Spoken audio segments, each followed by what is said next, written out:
So let's start with some really quick introductions. My name is Aaliyah Hodge. I wear a few hats in Minnesota. I am charter school authorizer, and then I also have founded and I am the president of a youth-led organization called People for PSEO. Joe, would you like to introduce yourself as well? Sure. My name is Joe Nathan. I helped start a K-12 public option, St. Paul Public Schools, in the fall of 1971. I have been a public school teacher and administrator. I coordinated the National Governors Association project in 1985 that produced the fundamental principles of the charter public school movement. I helped to write Minnesota's post-secondary option law in 1985 that allows high school students to take courses free on college campuses with dollars following students. I helped to write Minnesota's charter law, and I've worked with governors and legislators in 30 states on creating and revising charter public school legislation. And I've worked on other school choice issues throughout the United States, from Hawaii to New York. And I'm a parent of 3 youngsters. All of them graduated from the St. Paul Public Schools. I've been a public school teacher. My wife was a public school teacher for 33 years. And thank you all very much for being here. With that, I will just kick things off. So really this session is about talking about how to promote school choice after, with Joe over 50 years of experience in this field. So what I will be talking about today is a little bit about the Minnesota environment, what we're seeing in Minnesota, the work that the Minnesota Association of Charter School Authorizers, or MACSA, is doing. I'm the vice president of that association as well. The work that People for PSEO is doing, the lessons that we've learned, and then how do we effectively work with young people. So to start things off, in Minnesota, we have about 167 charter schools serving about 62,000 students. So statewide, enrollment in our charter schools has increased. It has actually more than quadrupled since 2001, where we had about 10,000 students, to the 62,000 students right now, the previous school year, which is an increase from about 1% of total public school enrollment to 7%. Enrollment has also grown in suburban charters. So we're about 50-50 split, with 50% of our students attending charter schools in Minneapolis and St. Paul, and then 50% of students attending charter schools in rural Minnesota or outside of the cities. So I'll jump right into the work that the Minnesota Association of Charter School Authorizers are doing. So as authorizers, obviously many folks know that we do have a responsibility of oversight, and we mainly look at academic outcomes, financial outcomes, and governance. But we also in Minnesota think that because a lot of folks don't know about what charter schools do, the good work that they're doing, or about authorizing, that we also have a responsibility to educate our elected leaders. And we do this through a variety of different ways.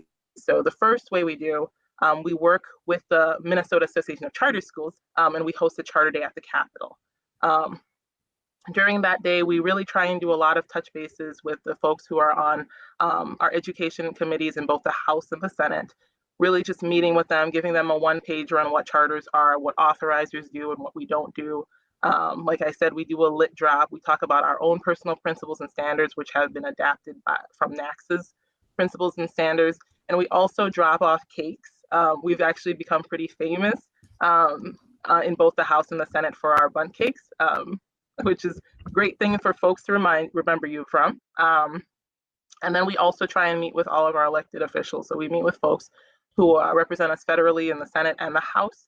And we really try to include students in that meetings, parents in those meetings, and we really exist to give information to our elected officials and to be a resource. The last thing we want is for them to be making decisions without our input or without knowing that we exist and who our students are. We also have worked really hard to encourage elected leaders to visit our authorized schools. The hardest part for that with me is when folks ask me, oh, do you know one school? Do you know 2 schools? I give them like 15. The saying is, if you visit one charter school, you visited one charter school. And so we really try and encourage folks to go and visit as many schools as they want. We also work on a lot of coalition building and collaboration. So in addition to MACS, like I had noted above, we've also worked really closely with the Minnesota Parent Union in order to get parents at the table when decisions are being made. We've worked with the Center for School Change. We've worked with them. Recently in St. Paul, there was an issue about CARES funding and whether or not it was being distributed to both district school students and charter school students. And we also had that same issue in Minneapolis. And so we worked with a lot of these groups as well. We worked with Ed Allies and GMS. Those are both like education lobby groups in Minnesota. And that will be a great segue to the work of People for PSEO. So like I said, and I introduced earlier, it's an organization that I founded mainly because I used to be a PSEO student. So PSEO in Minnesota is a program that allows high school 10th graders, 11th graders, and 12th graders to take college level courses at a college campus at no cost to them. So that means all required books, materials, and their tuition is entirely paid for. While that's an amazing program, there's still a lot of misconceptions about the program, and there's a lack of information that gets to the students. So that's really why we created this organization. So this is entirely youth-led. Youth are on our board, youth are leading our committees. Literally in every single decision-making level, we do have young people. Our executive director recently graduated from high school, I think about 2 years ago as well. So we've been pretty successful as a lobbying group. Within our first year, we actually got two of our 3 policy recommendations approved. And we really let our students decide what our policy platform is. They are the ones closest to the issues, and they are the ones who will be the ones meeting with legislators. They'll be the ones scheduling all of our meetings as well. And they're the ones testifying, they're the ones who's leading our outreach efforts. And I think overall, that's pretty much what's made us very successful, because we don't have to search or look for other people or other voices. These are our students who have brought these issues forward based on their very real lived experiences. So just moving forward. So things that we've learned at the legislature. 1, involve parents and students. If possible, get someone within their district. Legislators love that.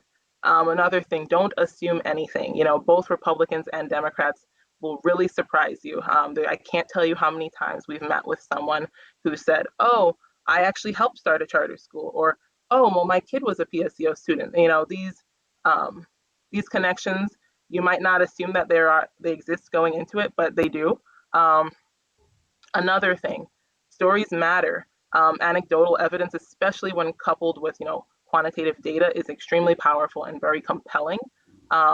And then also encourage elected leaders to think differently and confront their own assumptions. For example, in Minnesota, a lot of folks believe that charter schools enroll lower than the traditional district on average, students of color, low-income students, and that's simply not the case. So we've had a lot of conversations with folks where we show them that no, charter schools in Minneapolis are actually enrolling at X percentage higher than the district in low-income students or students of color. And folks are just really blown away by that as a statistic. So really try and have elected leaders think differently and confront their own assumptions and biases. And so for organizations who want to start working with young people or amplify and elevate their voices, here are just some ideas of what you can do. 1, make sure that opportunities for leadership for youth within your organization are accessible and available. Accessible meaning that youth know how to either apply or to get a leadership position. And really try and stay away from a lot of jargon. One thing that we heard as feedback from our students on our board is Robert's rules. Like, they just really didn't understand the purpose of Robert's rules. And so we really had to do a lot of unpacking and reteaching, this is how you motion, this is how you second, and things like that. Number 2, get young people involved from the very start of important projects, so they have every opportunity to participate and to contribute. A lot of our students love that when we are thinking about bringing something forward to the Capitol, when we set our policy platform, we do a survey. We survey all our members and we say, hey, what is something that you want to see change in the PSEO program? And then we pick students who this same problem has affected them, and we make sure that they're meeting with representatives so they can talk about their issues and they're testifying. And lastly, youth engagement is all about collaboration. The contributions, perspectives, and concerns of young people, they really should be taken into consideration, and they should influence the decisions being made. The last thing anyone wants, young person, older person like me, is that you contribute a lot and then you see none of your inputs actually changing any systems. So if you're going to involve young people, please make sure that you actually change things based on their input. with that being said, I think I'm going to pass it along to either you, Joe, or Ricardo, who I'm going to ask Ricardo to go next. Okay. But before he does that, I want to give you one specific example of the last point that Aaliyah made. The 19-year-old who is the executive director of People for PSEO was obviously last year 18, and before that he was 17. Mm-hmm. And he identified a problem as a student from Little Falls, Minnesota, which is as rural as it sounds. One of the state universities was saying to students, well, you can take an online free PSEO course, but you can only take one since you're a high school student. And this was a problem for many high school students who wanted to take more than one. Remember, these are free college courses. The dollars follow the students to the college and university. So the dollars pay for tuition, books, and lab fees. They're literally free. But the state university was limiting the students to one, and many students take half of their coursework through the colleges, universities, and some of these juniors and seniors do all of it. In any case, he identified this as a problem. He met with the chair of the Senate Education Committee. He pointed out this was a problem, and the law within 6 months was changed. This is because A, the students had a legitimate point. B, the university did not really have any documentation that this was critical. The student said if a student shows that they cannot do what needs to be done, then there ought to be consequences for that youngster, but you shouldn't do this for all youngsters just because of one or two. The legislators, by and large, love talking with students. They love having students testify because the students have. I want to invite you, Ebony, to make a closing statement. Okay, I'm going to jump in then. Please do.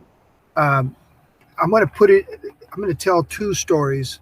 One coming just from the experience of our school, which is a charter school in Northeast Los Angeles, neighborhood called Highland Park. And we're in our 16th year. We're a very small school, 300 students. It's only 98% Latino. About 85% are first generation students in terms of going to college. And this is a neighborhood that most people just write off. But our school ranks in the top 10% of all the public high schools within LA Unified in terms of getting the number of students to college. So what we're doing works, right? And so I want to talk about just what a challenge it's been in terms of the current, or actually the charter school structure in the state of California, in that we've been renewed 3 times, and every time it's been under appeal, right? And every time, and so we've gone the whole gamut of authorization and appeal at the local level, at the county level, and at the state level, right? And every time we've won because people finally recognized the outcomes that we have. But it was only after we had to recontextualize every single time the way that people said our school was performing, obviously made us look really bad, but we had a way of presenting our information in a different context. And so for the folks that are on this session, I encourage you, think about the data you have. What context is it in? And if it's in one that shows you really in a positive light, that's great. But if not, or no matter what, as a backup, how can you present your outcomes in a different context, right? And that's an important lesson that I've learned, right? And it's what has gotten us to where we are.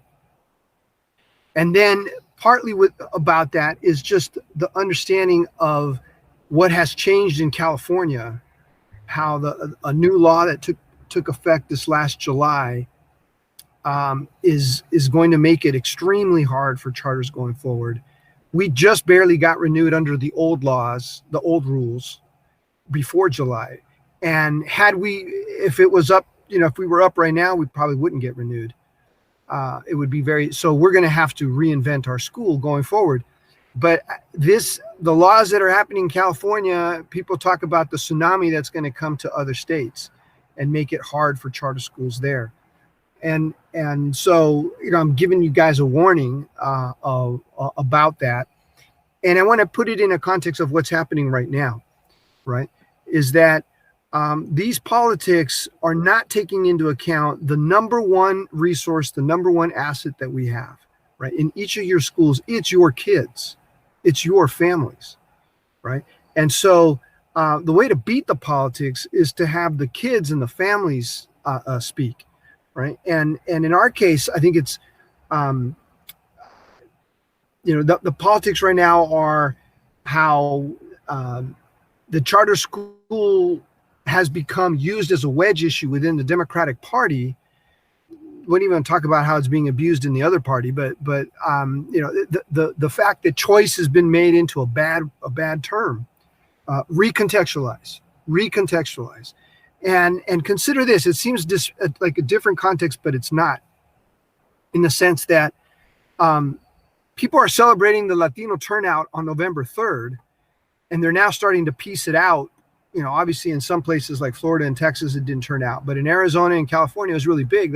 People are excited. It was also a youth vote. But this one statistic is the one that I want to drive home here, is that almost half, 47% of the Latinos who voted are now, as they're going back and studying it, we're not contacted. Okay, they were not contacted by either of the parties, right? So we can go by the stereotypes. One party ignored them and the other party took them for granted. And I'll let you figure out which one was which. But my point is, this is the resource. You got to get to those people, get to those families, get to those kids. Don't take things for granted. If you don't, right? If you recontextualize and figure out where your families, where your kids fit, there is huge value in whichever fight that you're in. And I don't know of a single charter school that's not in a fight. We're all in a fight, whichever state you're in. And so I encourage you to recontextualize and use your kids and your families, because whatever fight you're in, that's where you're going to win. Latinos are showing that even if we can reach out to them and we do listen to them, whoever does, whichever party does, it's a race, is going to win them. And that's what I'm about. I'm talking to you from a car because I happen to be in Atlanta, Georgia right now. I'm here to try to make a difference with Latinos in terms of what's happening on January 5th. But it's that story. Don't take families for granted and put things in a different context, and you will win. Great. I think Ricardo needs to leave in a couple of minutes. So before we continue, does anybody have a question they'd like to ask Ricardo? If you do, please type in the box off to your right. If you have a question, Ricardo will be glad to answer. But I know he has to leave I think you have to leave in a few minutes. Is that right? Yeah. Okay. So if you have a question for Ricardo, please go ahead and type. And if for some reason we don't get to your question right now, please send via email to Joe or Aaliyah, and I'll find a way to answer folks. Sounds good. Thanks so much. And like you said, stories really matter, especially the stories of our families. So thanks for raising that up. Okay. All right. Well, we've got more than 20 people in the room, but right now there doesn't seem to be a question. So I'm going to ask you all a question before I proceed. And Ricardo, thanks very much for doing really important work. Ricardo also has helped to start a national network of independent chartered public schools and just had a national conference with hundreds of people from throughout the United States. So in his spare time, when he isn't being the director of the school or trying to help transform the way Latinx people in the United States are dealt with, he is the board chair of that national independent chartered public school group. So thank you for all of that, Ricardo. Again, I want to just ask one more time. Anybody have a question they want to ask Ricardo? Okay, I'm going to ask you a question. And some of you are from urban and some of you are from rural areas. Would you type into the message one way that you think reforming schools is like farming? It's a question. No single answer to the question. Would you please type, what's one way that you think school reform is like farming? I'll wait for 30 seconds. Hopefully some of you will respond. This is not a graded exam.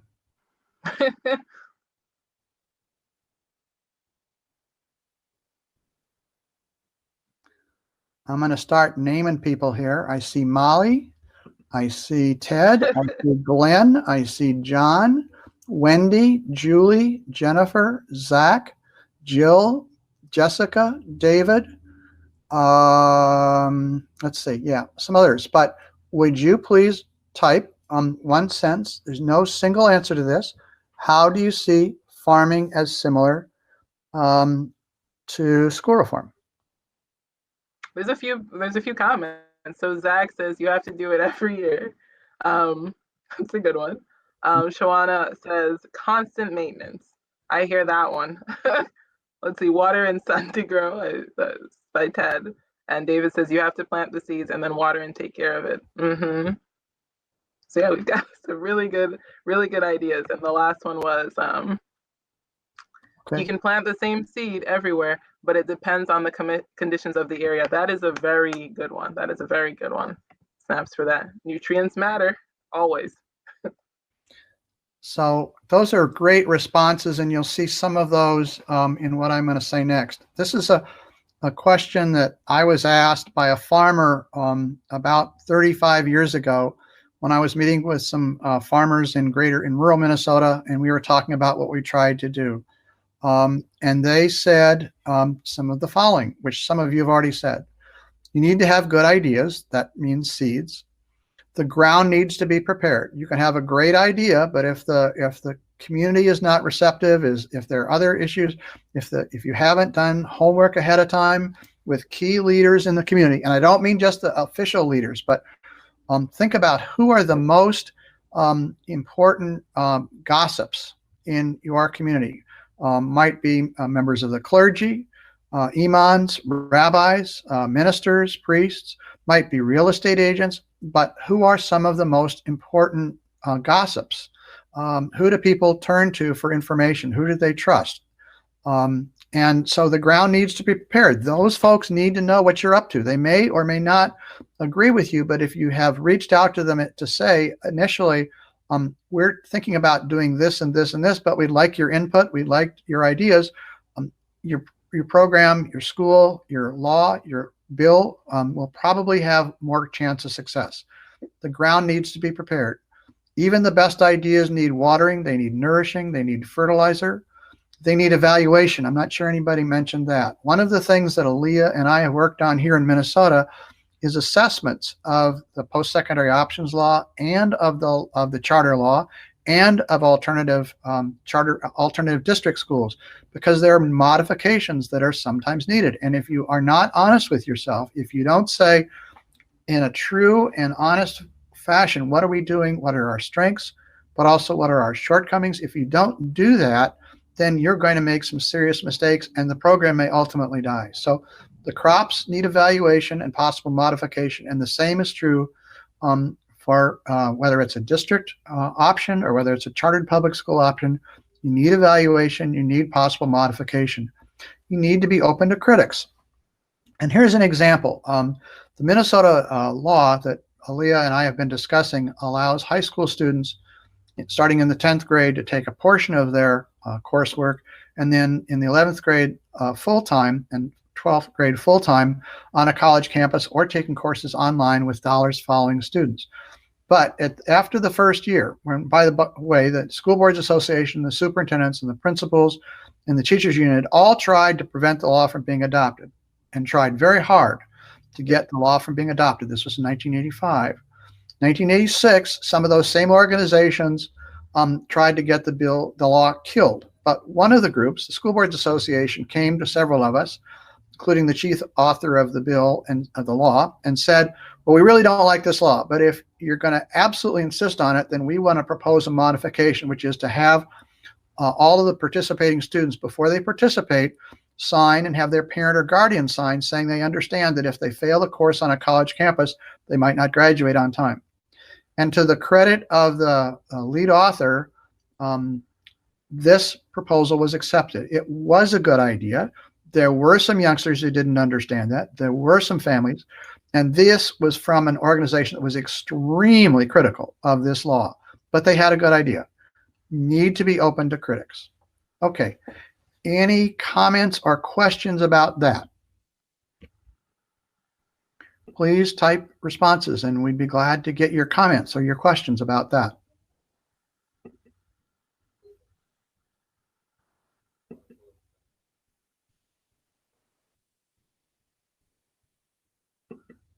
I'm not seeing any. Aaliyah, are you seeing any? No?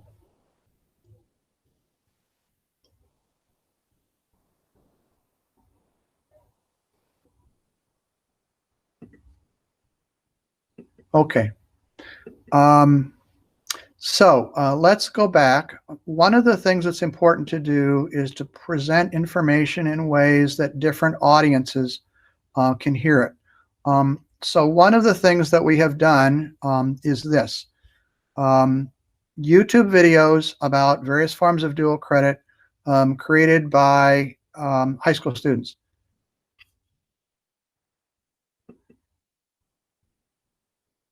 Aaliyah, can you help move this ahead? Domino, doing great things for this school. Really like what you're doing. But you know what? To get a better future, you got to get a jump start. You got to get a jump start. Get a jump start. You want a better future? I say get a jump start. Hey, jump start. Get a jump start. You want a better future? I say get a jump start. Yeah, PSEO. I believe I'm doing more here, cause I could get in a 2-year and get the knowledge I gained in a 4-year. Yeah, it's just for my students, my seniors and my juniors. You could get a jump start on your future. I love getting knowledge here, not waiting on my scholarship. I'm taking AP courses so I can pick my colleges. I hop on my computer, cause I control my future. I slip on my glasses, I jumped out to my class. Leg out, jump start. Get a jump start. You want a better future? I say get a jump start. Jump, jump, jump, jump. S-T-A-R-T. Jump, jump, jump, jump, jump, jump. S-T-A-R-T. Jump, jump. A-B, I-B, P-S, E-O. A-B, I-B, P-S, E-O. A-B, I-B, P-S, E-O. A-B, I-B, P-S, E-O. Yo, check it out, juniors and seniors. If you're interested in getting a jump start on your college education, I encourage you to get involved with AP, IB, and PSEO courses. Find out more about dual credit programs and how you can participate and get a jump start on your future. So that is one of 18 YouTube videos that have been made. They're available in Arabic, English, Hmong, Spanish, and Somali. Arabic, English, Dakota, Spanish, and Somali. Those are available for free on our website. People are allowed to use them, but I'm not sure how many people are from Minnesota here. But they are available. But the point is that this is a way of communicating in other languages besides English with families and youngsters. And these have been enormously popular. So you might be interested in watching them. They're available on the Center for School Change website in the dual credit area. But the larger point is, as you think about how to communicate, think about different ways to communicate. Think about using music. Think about using hip hop. Think about other forms of communication that will be more familiar and more comfortable to the audience that you want to reach. Okay, any reactions to the video? Any questions or comments about the video?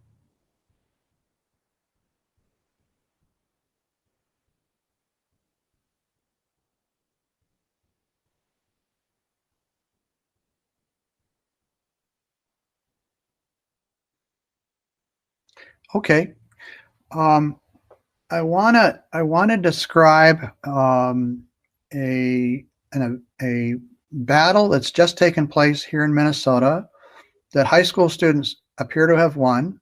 It's a collaboration between district and charter educators and students, and it's useful because there's often discussion about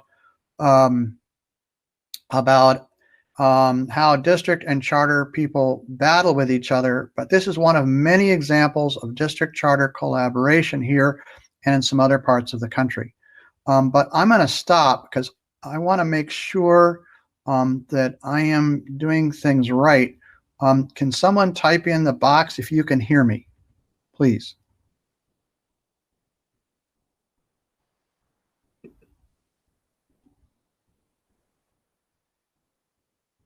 Julie says yes. Julie says yes. Glenn says yes. Okay, great. Thank you very much. So as all of us know, thank you for the feedback. Great. As all of us know, the nation and the world is in the grips of a horrific pandemic. And one of the things that's happened here, and as I assume has happened in your states, is that high school students have been laid off because of the COVID-19. In Minnesota, unfortunately, we have a 1939 law that says high school students may not receive unemployment compensation, even though there are literally thousands of high school students in Minnesota who are from low-income families who were using the wages from their jobs to pay for heat and light and rent and food for their families. This was not a frivolous job. This was a critical job. But over the last 6 months, our Department of Economic Development has insisted that those students are not eligible for unemployment compensation. And for the last 6 months, students have been going with some adults, including yours truly, to the legislature to try to get this fixed. Among other things, the students and the adults found that there's a federal law that says people not eligible under state laws for unemployment compensation can get unemployment compensation from the federal government, which is, say, of course, our taxes. We have had a 6-month battle on this. We failed to get an appropriate bill through the legislature, even though both Republicans and Democrats said they were in favor of helping the kids. But some adults and some kids joined together, identified an attorney who would take the case at no cost, pro bono. The state attorney general, after some young people wrote to him, agreed to do something very unusual. Instead of defending the state, which is almost always what the attorney general in every state does, the attorney general wrote to the court and said, I think the students are right. I've reviewed the federal law. I think the students' reading of the federal law is correct. I think the state agency review of the law is incorrect. And just Monday, 2 days ago, the court here in Minnesota has ruled that the students are right and the state agency is wrong. Now, as you can imagine, this has produced an enormous amount of joy among high school students who have been denied this money. In many cases, they really, really need the money. This is an example of a district charter collaboration. And one of the lessons of promoting school choice, it seems to me, is it's important to look for ways to work together with people with whom you sometimes disagree and who sometimes will disagree with you. It's been a huge victory, and it's gotten, as you can imagine, an enormous amount of publicity. But this is an example of a collaboration between district and charter educators and district and charter students, really, frankly, led by the students. And it's the kind of thing that I think we need to promote much more of, recognizing that some people, whatever kind of school they're in, will never want to collaborate. Some people will only see disagreements and conflicts, and there certainly are plenty of those. But whenever possible, when we can, it seems to me to make the most sense to try to reach out and to identify key issues that affect all of us and to work together to resolve those. Let me just pause for a moment, see if any other questions or comments about any of that. Then I'm going to ask Aaliyah to turn back and tell you some of the battles that have taken place at the legislature and how the students were able to get some of these things resolved and some of them not resolved. But before I turn to Aaliyah again to ask to have her tell you a little bit about some of the battles that were won and some of the battles that were lost, are there any questions or comments about what I just said?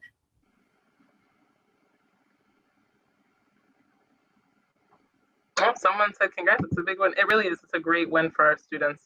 While folks are writing in the chat, there's another example of traditional district charter collaboration. So there was a Minneapolis public school principal. She started the Good Troubles Principals Group. It's a group that's committed to anti-racism within high schools. So they not only have a number of Minneapolis public school principals and St. Paul public school principals, there's also a number of charter principals who are also working, to look at discipline, how what are things that schools are doing that are having disproportionate outcomes for their students of color. So these principals, both charter and district, are working together to start unpacking some of those harmful practices. Here's another example that I suspect is true in almost every state that's represented. And I'm going to ask each of you to type into the box what community you're in and what your job is, so that we get a sense of more about who's in the room. Because we have a really nice size group of people, about 20, 25, 24 people. So if people could just type in what community they're in and what is your job, that would be very helpful. If you just type that in there. Okay, I see Wendy has a question. Yep, so Wendy's question was, how do they identify students who are best for the lobbying group? Is there a contest that they can enter? So with People for PSEO, we don't have a contest or anything. So we really look for current and former PSEO students who are really interested in refining and improving the law in a way that is open to all or expands participation. This should be no surprise to most people, but Minnesota has one of the larger opportunity gaps in the country. And that's also mirrored when we think about rigorous course taking. Traditionally, PSEO has under-enrolled students of color as compared to our enrollment in the state, as well as low-income students and students learning English. So one thing that Joe had kind of alluded to is one thing that People for PSEO, we really tried to get remedied last legislative session was transportation reimbursement. So right now, the law says that students who are at or below the federal poverty line will get transportation reimbursement. I think it's like 15 cents per mile, and that number has not been increased since 1985, which is just mind-boggling to me. But transportation still remains a barrier to a lot of students who want to participate in the program. I remember when I was a student, that was also a barrier that I had. And so what we tried to do was get not only that mileage to be updated so it's in line with the federal mileage reimbursement numbers, which is about 55 cents. We also wanted transportation reimbursement to cover all the ways that students can get to school. So that's if they take the bus, if they do rideshare, if they, all of those ways, carpooling, what have you. It didn't end up passing mainly because there was an argument that the amount that we were asking for was far higher than what was appropriated. I think in current appropriations is about 25,000 or what have you, and I think we're asking for 1 million or something. And their argument was that, well, why would we increase it that much? And our argument is because there's so many students who don't even know this exists. There's a lot more low-income students who would be benefiting from this program if they knew that this existed. In my opinion, I don't think the state or any of the high schools have really done a good job in letting students know that that transportation reimbursement is available. Like Joe had said before, we worked hard to get online course equity so that as a PSEO student, you can take as many online courses as the regular matriculated students. This is obviously an issue for students who lack consistent access to transportation. And so we don't necessarily have any sort of contest or anything. We really look for students who are just passionate about PSEO, like Joe alluded to before. Our ED, he came to us with a list of things that he wanted changed in the program. So we look for passionate people who have knowledge about PSEO. Same thing when we talk about charter schools with elected officials. We really pick students who are just willing to share why they attend charter schools over a traditional district. They don't have to slam traditional districts, but just really explain what makes their experience at their charter school so unique. So we have a question from Sarah. Sarah says, hi all, I'm a program director of a foundation in New York City. My question about the recent high school employment win, congratulations, is how do the students go about applying for and getting the lost wages? This is a really important question because this is a federal law called the CARES Act, C-A-R-E-S. The CARES Act, and one of the provisions in the CARES Act is that people who are not eligible under state legislation are eligible for federal funds. But the federal funds, unless something has changed, will run out in at the end of this month, at the end of December. So what's important, so I assume that, so anyway, the answer to your question is that students apply to the state agency that hands out the unemployment compensation to other people. And even if in New York State, for example, high school students are not eligible for unemployment compensation from the state, it's entirely possible under the Federal CARES Act, because it's a federal law, it's entirely possible that they would be available, that they would be allowed to receive that money. So I'm going to type my email into the room right now, and if people have more questions about this, they can send me a note. But this is an amazing opportunity, but it's an opportunity that's going to go away soon. Okay, there's another question. Wendy is from Central Florida, analyst at Scholarship Funding Organization. Thank you, Wendy. Any other questions? And again, hoping that people will type in where they're working. Let's see. Sarah, did that answer your question? Yep, she says, thanks so much for the explanation. Okay, I see we have somebody in Houston working for EdTech assessment. We have somebody in Alaska. I have somebody who's in DC with an attorney, somebody in Jackson, Mississippi, somebody in Indianapolis. So welcome. We can talk some more about collaborative efforts between district and charter schools if you'd like, but we'd really like this to be responsive to your interests. You came to this session, we assume, with some ideas and some questions and perhaps some comments. You might want to say, well, here's something I've learned, and we want to make this a 2, 3, 4, 5-way street, not just Aaliyah and me talking. So if you have a question and or if you have a lesson that you've learned, if you type that in the box, that would be wonderful.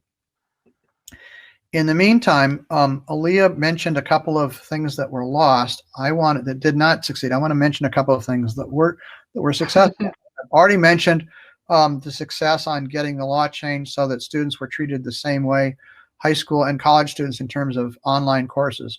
Another example was that we found, as Aaliyah said, that many of the high schools were not giving students accurate, up-to-date information. So we were able to get a provision in the state law that said that by March 1st, high schools had to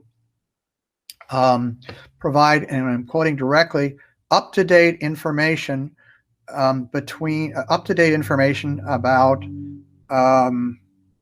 the state law. And this has been a battle. Many of the high schools don't want to do it, or they do it only reluctantly, or they don't provide accurate information. But we have made some progress, and we have documented the problem. We've worked with the Commissioner of Education, and the Commissioner of Education has sent out letters to members of the state saying, folks, this is the law. You need to follow the law. Now, what we may need to do is to get some teeth in there, because we still have a number of high schools that are not providing this information. So I'm going to brag on Aaliyah. She and her colleagues just had a meeting to which more than 200 people registered, a statewide meeting on Zoom, to talk about the law and talk about what are the facts. Julie asks, is there much collaboration between private schools and charter schools? Is there any interest? There has been some, not a lot. Some, I guess I would say some. I think the hesitation from at least the schools that we authorize at St. Thomas is getting folks more. The last thing that a lot of our charter schools want is for folks to associate charters with private. And so I think that's why there's been a little more hesitation, at least with the schools that we work with on that side. There's been a lot more traditional district and charter collaboration. I'm going to give you an example of when there was a huge collaboration among district, charter, private, and parochial schools. I'm 72 years old. Between 1998 and 2000, we had a huge national battle with the National Collegiate Athletic Association. And when I say we, every high school in the United States, public, private, parochial, every high school in the United States had a battle with the National Collegiate Athletic Association, because the NC2A, which runs college sports for the largest colleges and universities, decided that they were going to tell every high school, district, charter, private, parochial, what courses were and were not acceptable for college preparation. And the NC2A is extremely powerful. They have a larger budget than the vast majority of countries in the world. They have incredible power with the TV networks, and so on and so on and so on. It was a huge battle. This is a battle that started with three of us questioning this. Ultimately, the New York Times, Washington Post, and USA Today all ran stories and/or editorials blasting the NC2A. There were both there were district and charter and private and parochial schools that were involved in this battle, and we won. It took 3 years, but we won. And now the NC2A says if a high school considers a course college prep, then the NC2A will consider it college prep. And previously, the NC2A insisted that all of the courses in English, social studies, math, and science, all of the courses had to be approved by the NC2A clearinghouse, which was at the American College Testing Service in Iowa City. But we won. NCA reversed itself, and it was an example of collaboration between district, charter, private, parochial. I have written an article about this. It was in a national education magazine, and if anybody wants a copy of that article, I'd be glad to send it. Again, it's joe@centerforschoolchange.org. Other questions or comments?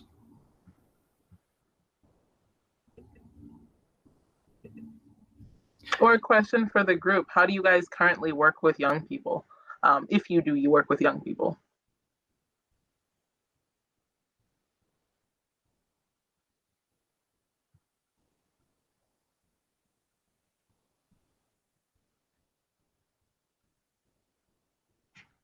I just remembered while we're waiting here, I just remembered another collaboration that's taking place. Some of you are familiar with the concept of service learning.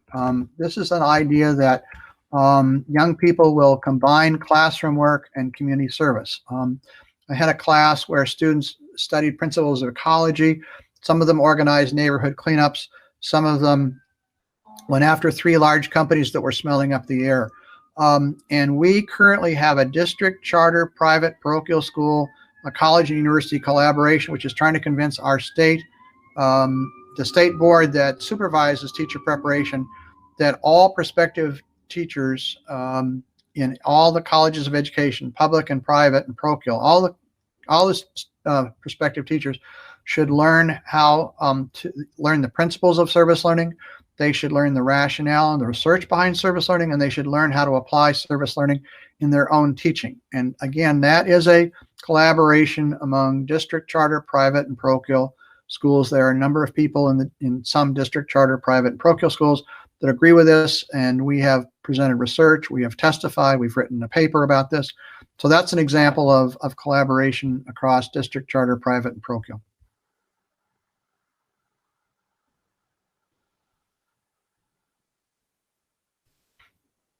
So, other questions or comments that you'd like to make?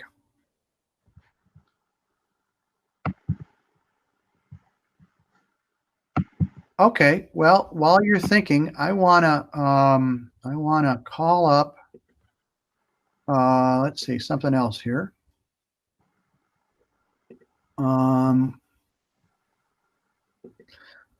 Let's see.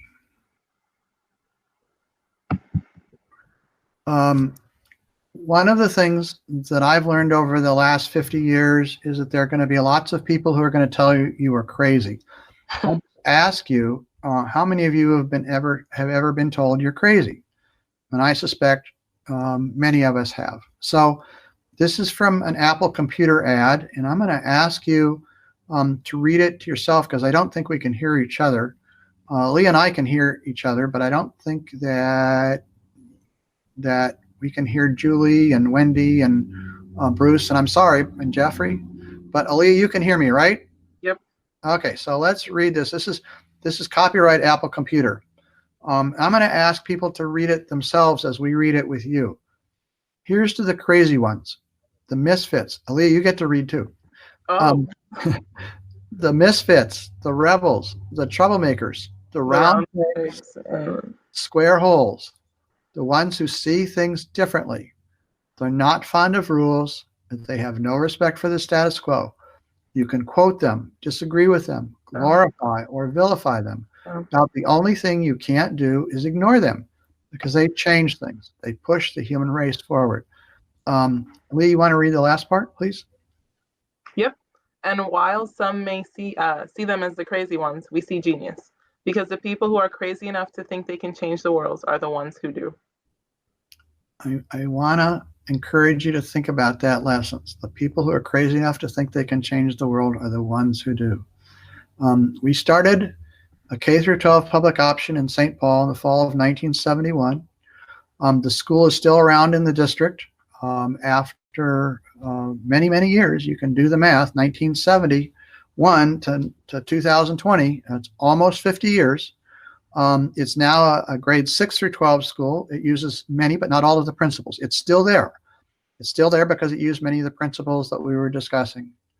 The charter law started with 5 of us at a meeting, writing some ideas down on a napkin, the proverbial napkin. The chartering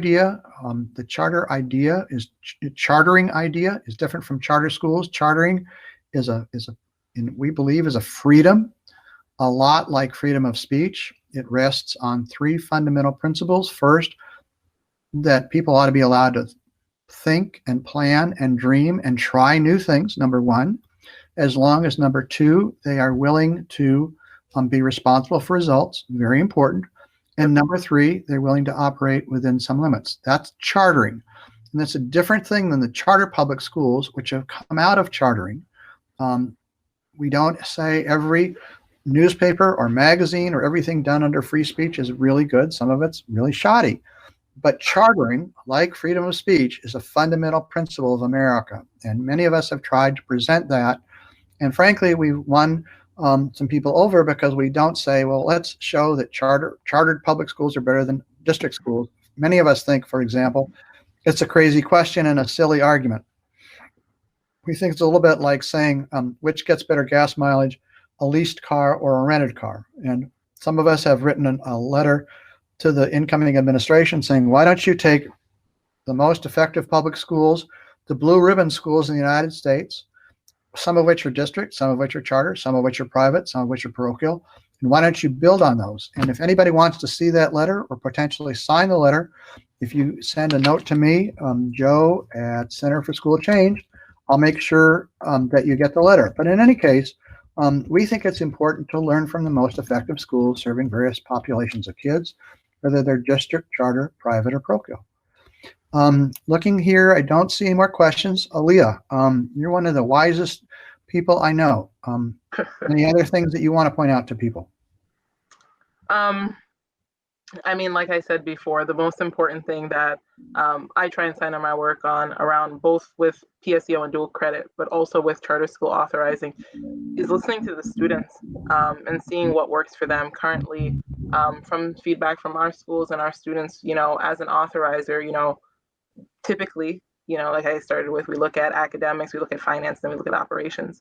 But we don't usually look at equity. And that's something that we're starting to look at. We're starting to look at who is being suspended, who has access to PSEO and AP and IB. Are schools doing, you know, things that aren't on its surface level illegal, but then do have an impact on student enrollment? So as an authorizer, we are really trying to work to be responsive to the schools that we serve and to the students. And like I said before with PSEO, those who know the most about the problem are the ones closest to it. And that's usually our students, and that's usually our families. So if there's any way that you within your roles can elevate those voices, please do so. Don't act as someone who's doing something on behalf of someone else. Please look at it as a way that you're doing something together, that you're working and collaborating. Other than that, I mean, I think those are the most important things that I would encourage people to think about, or when they leave this session, to think about how can you, within your roles, within this crazy time that we're living in, how can you amplify the voices of young people and their families? And I would just add to that, and how can you helping to make a better world now, not 5, 10, 15 years from now, how can you make that a part of the learning that's happening? I had a class of 5 to 7-year-olds. They designed and built a playground. There was a sand committee, a railroad ties committee, and so on and so on and so forth. And the day that 6 truckloads of sand arrived, the 2 7-year-old co-chairs of the sand committee stood there, and they were really proud of themselves. We have far too often looked at young people as what problems do they bring, what shortcomings do they bring. And yes, certainly young people need to learn something, but young people have lots of creativity, lots of insights. And one of the changes that we hope many schools are moving toward is listening to and learning from and empowering young people to help make a difference now. So I think we're sort of at the end.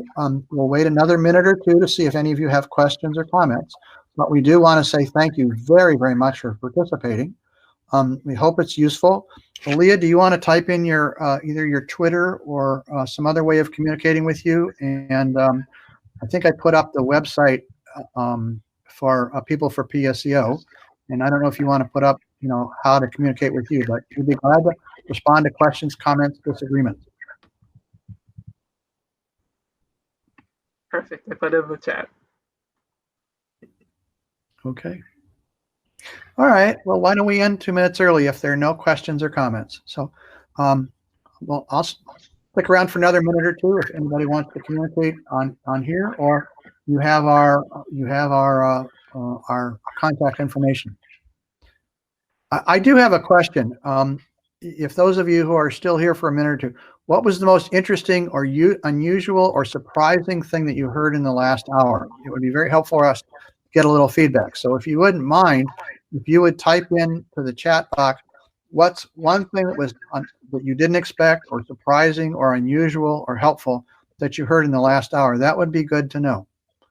One thing that was unusual or interesting or surprising or useful that you heard about in the last hour. That would be helpful to know.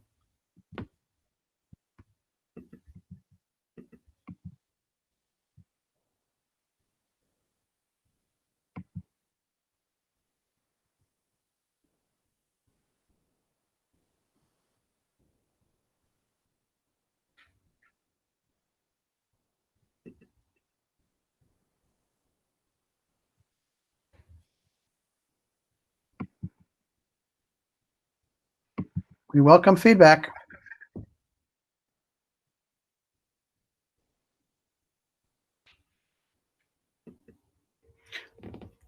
Okay, well, while we're waiting to see if anybody wants to provide feedback, I do want to thank our colleagues who Jessa and